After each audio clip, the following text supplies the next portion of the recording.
Welcome to mister big Babu YouTube channel అండి. ఖచ్చితంగా like చేయండి, సబ్స్క్రైబ్ చేయండి. చాలా మంది వీడియోస్ చూస్తున్నారు కానీ సబ్స్క్రైబ్ చేయట్లేదండి.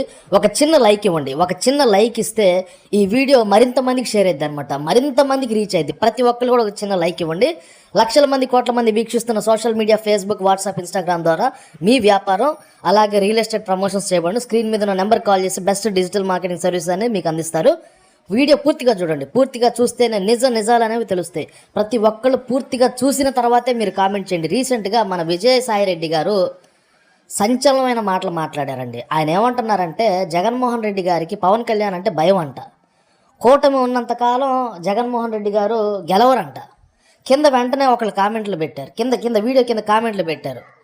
10 సంవత్సరాలు కాంగ్రెస్ పార్టీని ఎదుర్కొని ఏ మీడియా సపోర్ట్ లేకుండా, ఎవరితో సంబంధం లేకుండా ఒంటి చేత్తో గెలిచిన ఒక వ్యక్తి జగన్మోహన్ రెడ్డి. కాంగ్రెస్తో ఒంటరిగా నిలబడి 10 ఏళ్ల పాటు పోరాడి జైల్లో పెట్టిన, ఎవరు సపోర్ట్ లేకుండా, ఏ మీడియా ఛానల్ సపోర్ట్ లేకుండా సింగిల్గా గెలిచిన వ్యక్తి పవన్ కళ్యాణ్కి భయపడతారా? వీడియో కింద కామెంట్లు అండి, చాలా విచిత్రమైన కామెంట్లు పెడుతున్నారు వీడియో కింద.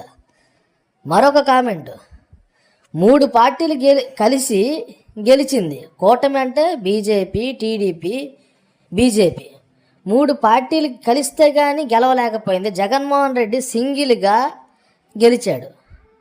అలాంటి వ్యక్తి పవన్ కళ్యాణ్ కోసం భయపడతాడా అంటూ ఒక కామెంట్. మరొక కామెంట్, విజయసాయిరెడ్డిని పంపిందే జగన్మోహన్ రెడ్డి అంట. ఎందుకు? బయట ఏం జరుగుతుందో తెలుసుకోవడానికి విజయసాయిరెడ్డిని పంపిందే జగన్మోహన్ రెడ్డి అంట. రీసెంట్గా విజయసాయిరెడ్డి గారు క్రిస్టియానిటీ పైన కూడా కొన్ని మాటలు మాట్లాడారండి, క్రిస్టియానిటీకి వ్యతిరేకంగా మాట్లాడారు. కింద మళ్ళీ ఇంకో కామెంటు, 11 కేసులు 12 కేసులు ఉన్నాయి విజయసాయిరెడ్డి గారి పైన. పెద్ద కేసులు, ఫైనాన్షియల్ ఫ్రాడ్ కేసులే ఉన్నాయి.